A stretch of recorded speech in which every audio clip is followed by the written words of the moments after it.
We begin today's program with the Qiraat by Brother Ashraf Muhammadi. أعوذ بالله من الشيطان الرجيم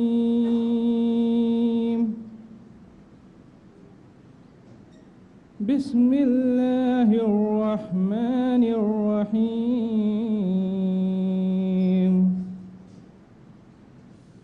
إذا جاء نصر الله والفتح ورأيت الناس يدخلون في دين الله أفواجا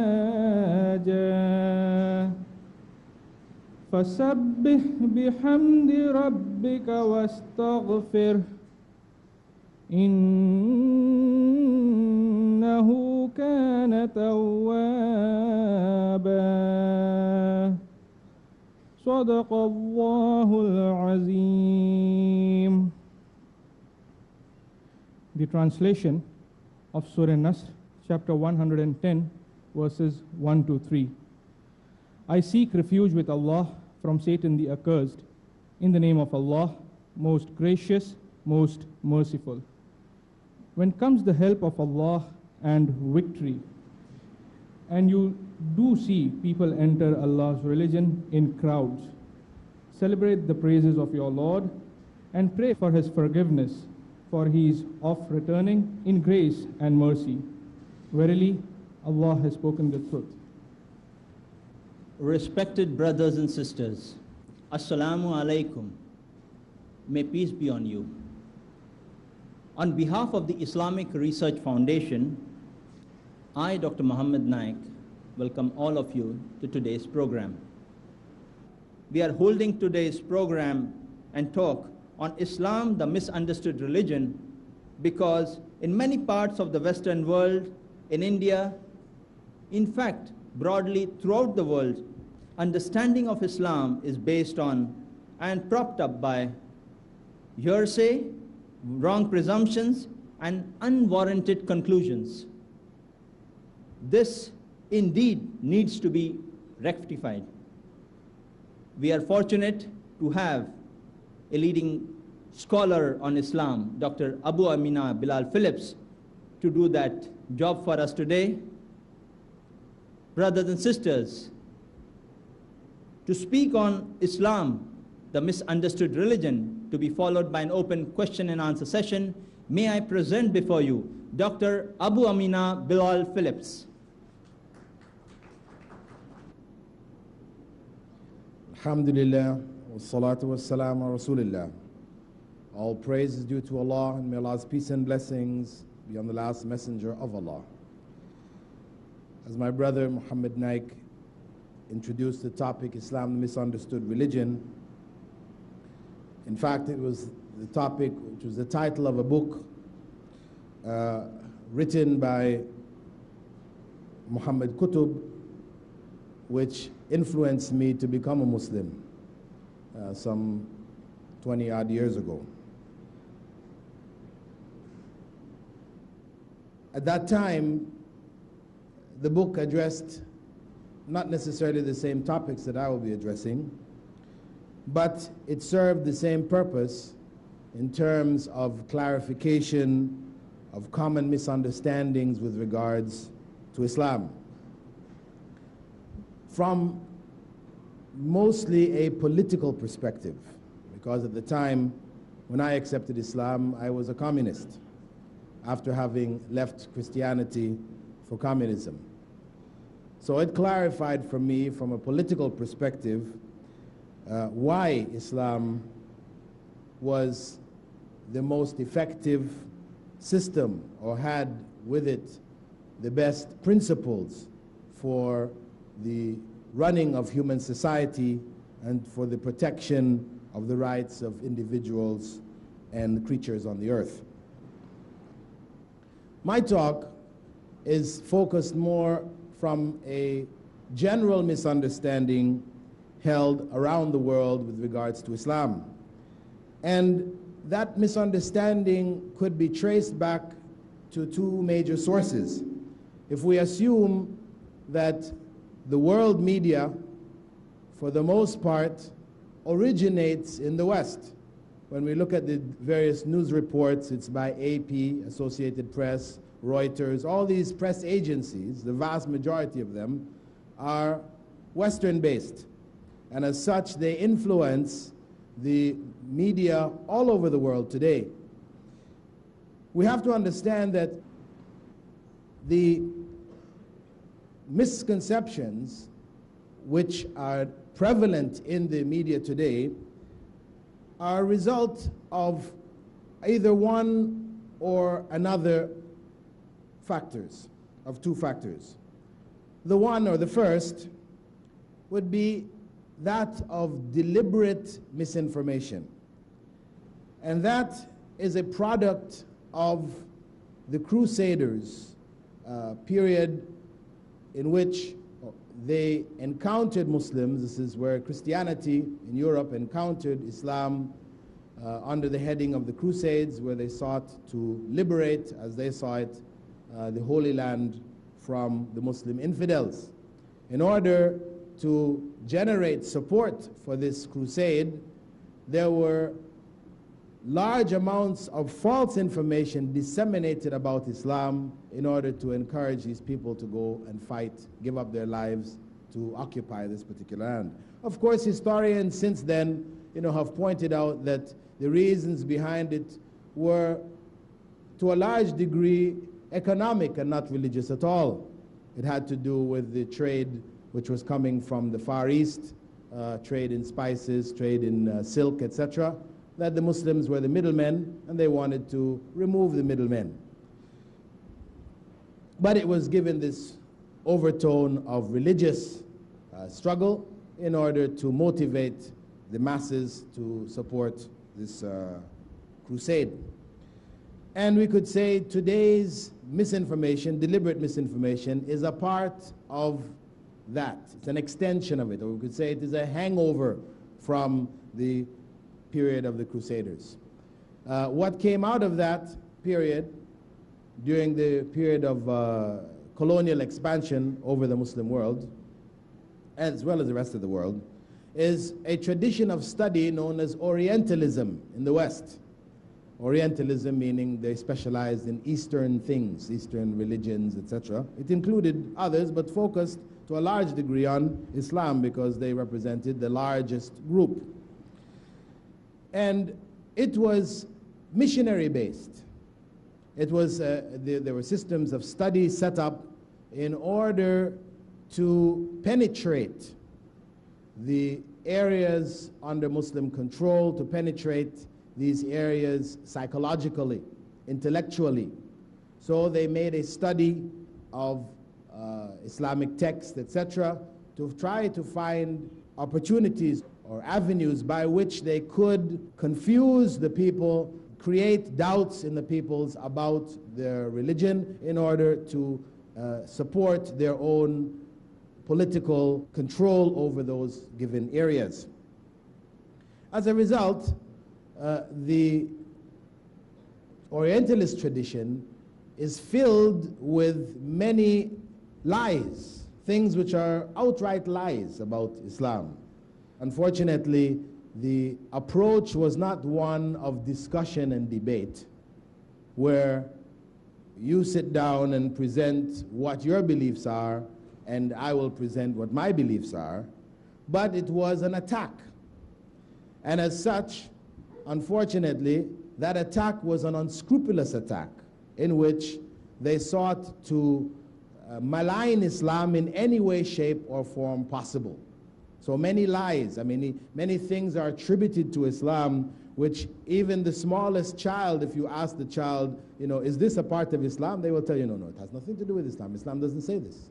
The smallest child can give the correct answer. So we cannot excuse, scholars, PhDs, of Europe, etc., who studied Islamic texts. They learned Arabic to the point where they've understood the Quran, they understood Islamic texts, books of fiqh, etc., that they're going to make fundamental mistakes on very basic things which each and every Muslim knows. This represents the deliberate element in misinformation. Now, there is another element of misinformation which I call the inadvertent element. And that is due to misinterpretations, where people observe Muslims doing something, and then they judge it according to their own cultural or social or religious backgrounds. They interpret it from that point of view. Just as a simple interpretation, for example, if Muslims are seen to bow towards the Kaaba in India, for example, then Hindus who bow to their idols will look at this and try to interpret it in the same light. Well, you know, Muslims are bowing to the Kaaba as we bow to our idols, you know. This is not necessarily a thing of worship, but it is a means through which God is worshipped. I mean, this is how it is interpreted. So they interpret it in that light.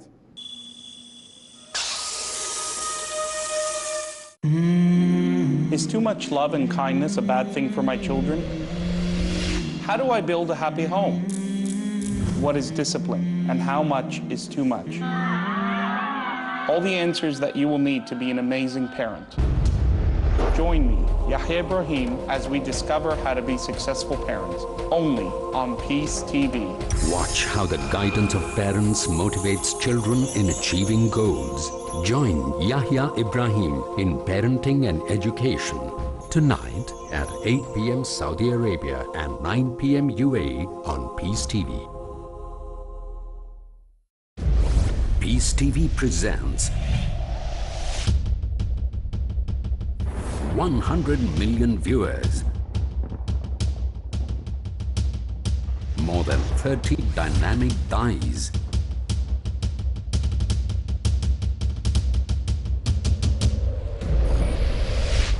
their aim, if indeed you love Allah, to live like Muslims. So don't drop the baton. their vision, Something about Iman, something about faith. May Allah save us from the hellfire. Ask Allah for protection and peace. their mission, Oh Allah, I turn to you and you alone. Stand up and passionately strive. Do what you can to spread the word of Islam. We are a community that stands up for justice. establishing justice and peace. I welcome all of you with the Islamic greetings. Assalamu alaikum wa rahmatullahi wa barakatuh. Meet the personalities, lighting the new light to remove falsehood and to prevail the truth. In Peacemakers, next on Peace TV.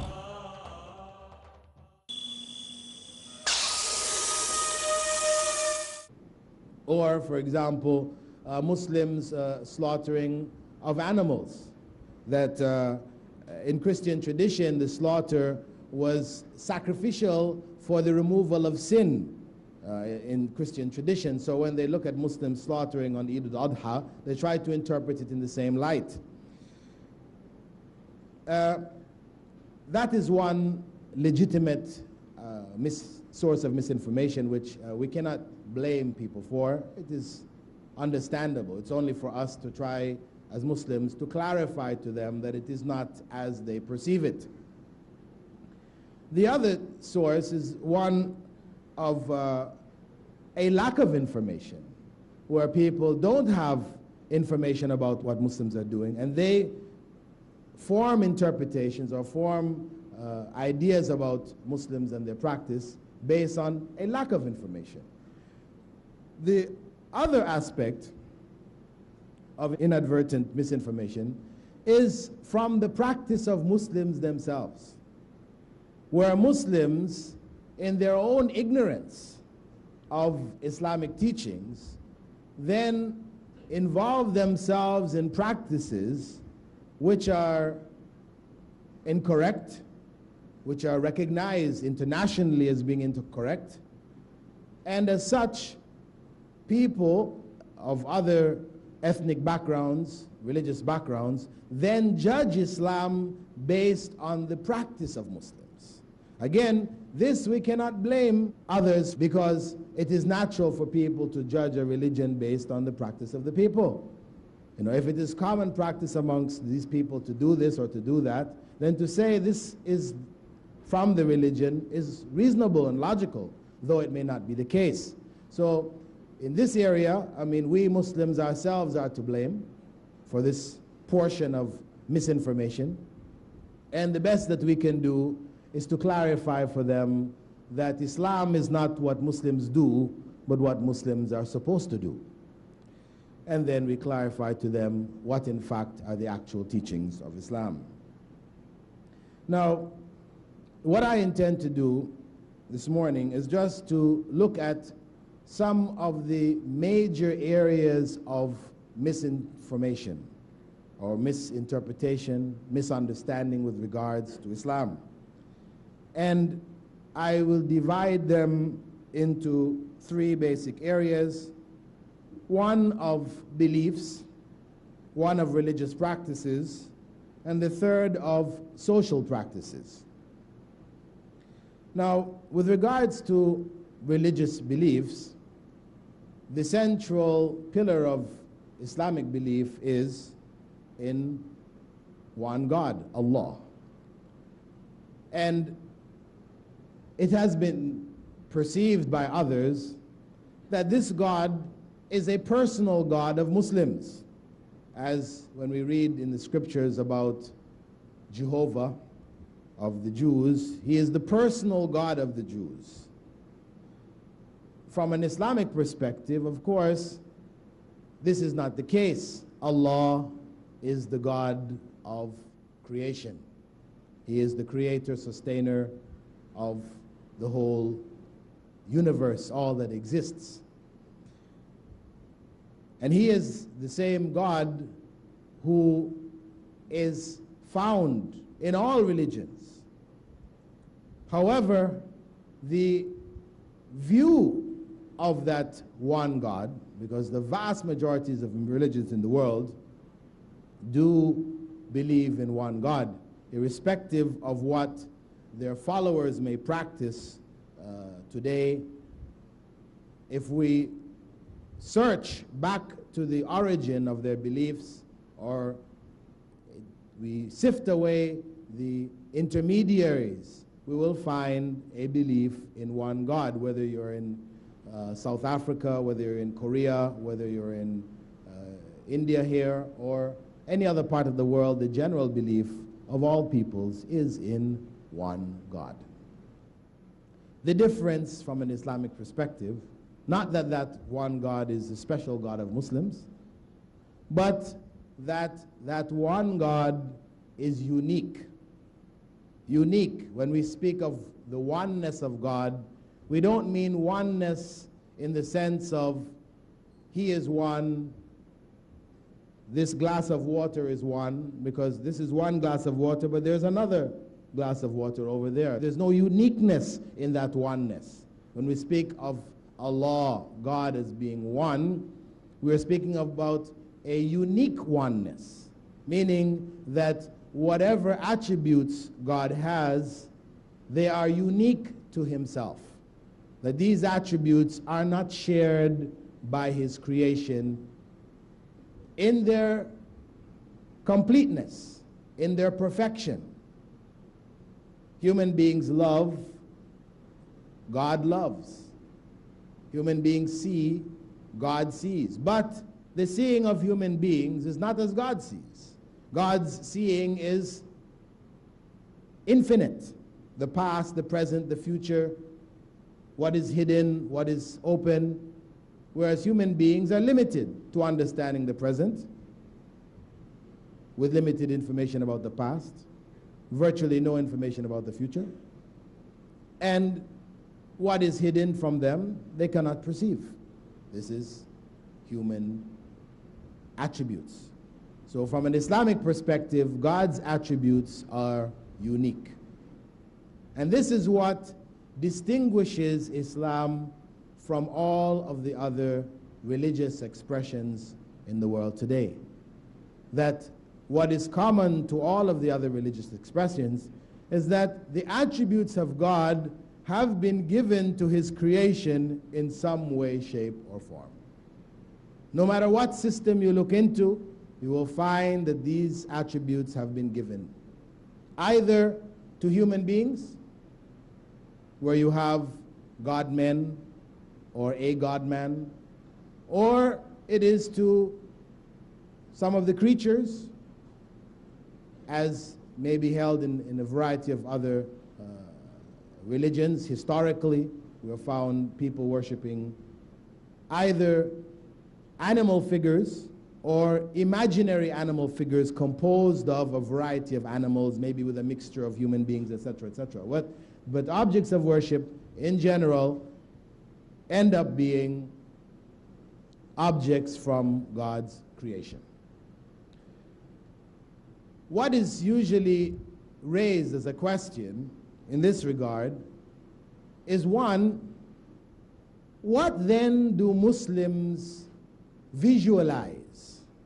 See, since everybody else who's worshiping God visualizes God, they have images, either of human beings, animals, trees, or whatever.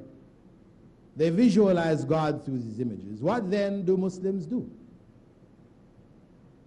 And we have to explain to them, to clarify for them, that we do not visualize God. Because if we strive to visualize God, then we have visualized His creation. Because we can only visualize what we have seen. If I tell you about something you have never seen, having attributes and qualities you have never perceived in any way, shape, or form, then you cannot visualize it. I mean, these are among the things of this world. If I tell you about a fruit in Sumatra, which you have never tasted, I can only tell you it's like a mango, and it looks like a this, and it feels something like a that. But can you actually really perceive of what this is? No. Until you taste it, you cannot. This is the nature of human beings. We cannot see, our senses cannot perceive or understand what we haven't experienced. So, for a human being to try to visualize God, and some people say, okay, well, God's a spirit. Then, when people say God is a spirit, something comes to mind. That spirit is some kind of a smoky, hazy kind of a thing. You know, there people still are going to try to put something in their mind of what a spirit looks like. You know. So, in Islamic perspective, we don't even say God is a spirit. We don't say this. The spirits are created. The human spirit is created by God. It's not a part of God in human beings, which again, some people, you know, though they say, yes, God is one, unique and everything else, but there is a piece of God in you and me. You know, that spirit is a part of God. This is a common belief. And of course, once you open that door, so for somebody to say that part of God's spirit is inside you and is inside me, there only remains for somebody to pop up and say, well, guess what? Yes, it's true, God's spirit, part of it is in you and is in me, but God's spirit is more in me than you. Therefore, you should direct your worship towards me, because God's spirit is concentrated in me. You know, you have this kind of philosophies evolving, which encourage people towards the worship of human beings. Whereas, from the Islamic perspective, as I said, you know, God is unique in the purest sense. He does not have the attributes of human beings. When he is worshipped by way of his attributes, by our knowledge of his attributes. We worship him knowing that he is the most merciful. We worship him knowing that he knows whatever we think, whatever we have done. We worship him knowing that he is forgiving, that he has control over all things. Since everything which takes place in the universe is by his permission, then our worship should be directed to him. So this is how we worship God, without trying to visualize him in any way, shape, or form. So for us, the Kaaba, the direction in which Muslims worship in Mecca, is not an object of worship. The virgin birth of Jesus, which today many Christian theologians amongst the Protestants are rejecting, for Muslims it is a point of belief.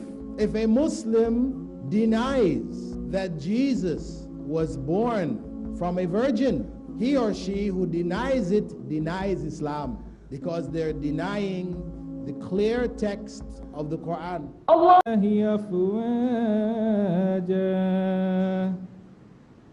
فسبح بحمد ربك واستغفر إنه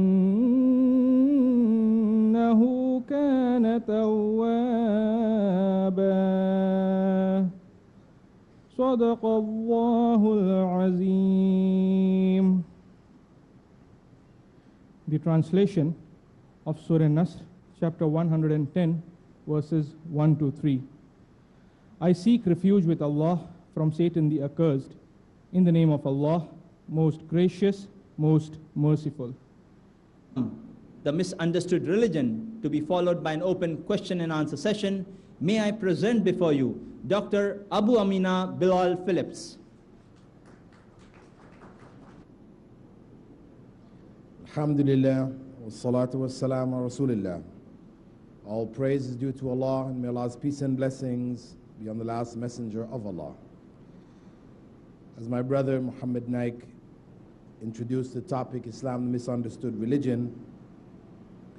In fact, it was the topic which was the title of a book written by Muhammad Qutb. Islam, the misunderstood religion, because in many parts of the Western world, in India, in fact, broadly throughout the world, understanding of Islam is based on and propped up by hearsay, wrong presumptions, and unwarranted conclusions. This indeed needs to be rectified. We are fortunate to have a leading scholar on Islam, Dr. Abu Ameenah Bilal Phillips, to do that job for us today.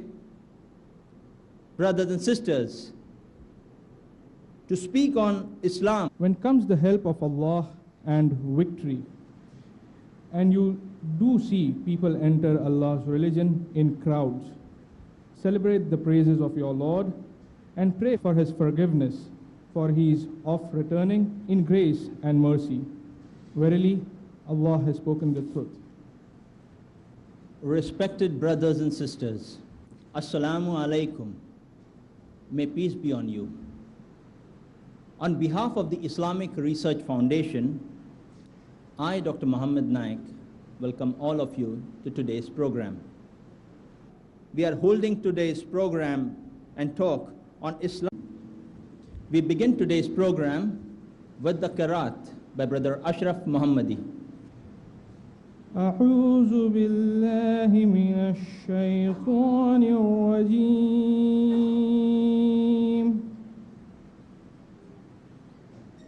بسم الله الرحمن الرحيم